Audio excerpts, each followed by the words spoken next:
আসসালামু আলাইকুম ভিউয়ার্স, কেমন আছেন সবাই?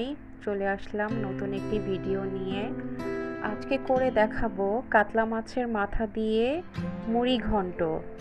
মুড়ি ঘন্ট সবাই পছন্দ করে। আজকে আমি একটু নতুনভাবে আপনাদের সামনে উপস্থাপনা করব।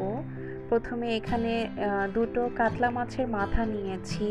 মাথাগুলোকে আমি ঠিক এভাবে কেটে নিয়েছি, একটু ছোট ছোট করে কেটে নিয়েছি রান্নার সুবিধার্থে। আর এখানে মুগ ডালগুলোকে আমি সামান্য টেলে নিয়ে ধুয়ে পরিষ্কার করে রেখেছি। মুগ ডালটাকে খুব বেশি টালার দরকার নেই, সামান্য ঘ্রাণ আসলেই হবে। আমি আজকে মুগ ডালটাকে প্রেসার কুকারে সিদ্ধ করে নিব, তাই সামান্য একটু লবণ দিয়ে পানি দিয়ে বসিয়ে দিলাম প্রেসার কুকারে। এবার মাছগুলোকে ভাজতে চলে আসলাম।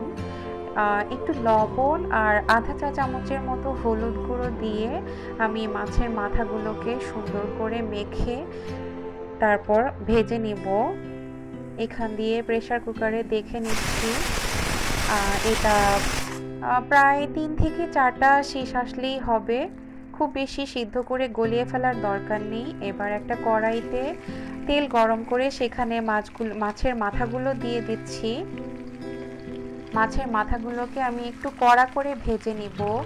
এই মুড়ি ঘন্টতে মাছের মাথাটা যদি কড়া করে ভাজা হয় তাহলে ফ্লেভারটা খুবই সুন্দর আসে। এই তো আমার এক পাশ ভাজা হয়ে গেলে আমি উল্টে দিয়েছি। মাছের মাথাগুলো সুন্দর করে উল্টে পাল্টে ভেজে নিব। আমার এক ব্যাচ মাছের মাথা ভাজা হয়ে গিয়েছে। এই দেখুন আমি তুলে নিচ্ছি মাথাগুলো। এখানে রান্নার সুবিধার্থে আমি এগুলোকে একটু টুকরো টুকরো করে নিয়েছি। এবার আরেক ব্যাচ মাছ দিয়ে দিচ্ছি। এভাবে করে আমি সবগুলো মাছ দিয়ে দিলাম। এবার এগুলোকে সুন্দর করে উল্টে পাল্টে ভেজে নিব। এই ফাঁকে আমি একটা মশলা রেডি করে নিচ্ছি।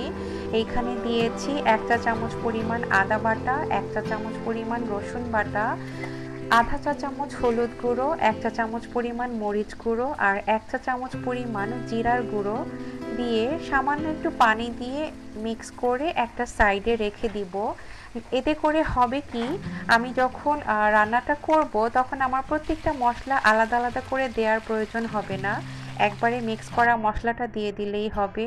এই তো আমার সবগুলা মাছ ভাজা হয়ে গিয়েছে, মাছগুলোকে তুলে রেখেছি। এবার রান্নায় চলে যাচ্ছি।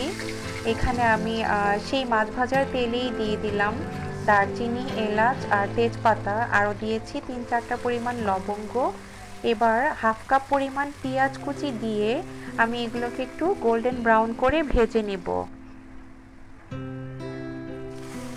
পেঁয়াজটা গোল্ডেন ব্রাউন হয়ে গেলে সেই প্রিপেয়ার করে রাখা মশলাটা ঢেলে দিচ্ছি।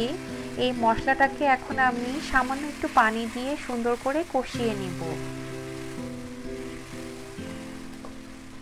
এই তো আমি মশলাটা কষাতে দিয়ে দিয়েছি। প্রায় 5 মিনিট পরে আমার মশলাটা কষানো হয়ে গিয়েছে আর তেলটাও সুন্দর উপরে উঠে এসেছে। এই তো দেখতেই পাচ্ছেন। এবার আমি সেই সিদ্ধ করে রাখা মুগ ডালটা এখানে ঢেলে দিলাম। মুগ ডালটা দিয়ে আমি মশলার সাথে আরো কিছুক্ষণ কষিয়ে নিব।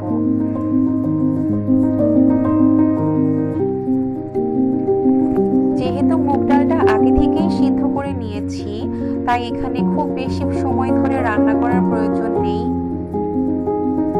এই তো সুন্দর বলক চলে এসেছে। এবার আমি এখানে ঝোলের জন্য আরো কিছুটা পরিমাণ পানি ব্যবহার করব। দিয়ে দিলাম কয়েকটা আস্ত কাঁচামরিচ। ঝোলের জন্য যে পানিটা ব্যবহার করব সেটা গরম পানি হলেই ভালো হয়, এক্ষেত্রে তাড়াতাড়ি পানিটা বলক উঠে আসবে আর এখানে ডালটা পুনরায় শক্ত হয়ে যাওয়ার সম্ভাবনা থাকবে না।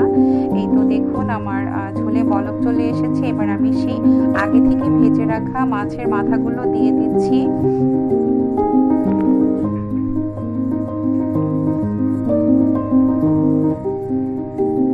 আমি সবগুলো মাছের মাথা একটা একটা করে দিয়ে দিলাম।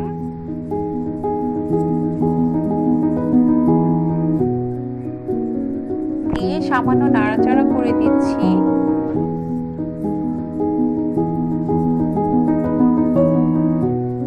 সাথে মাছের মাথাগুলো সুন্দর করে মিশিয়ে নিলাম।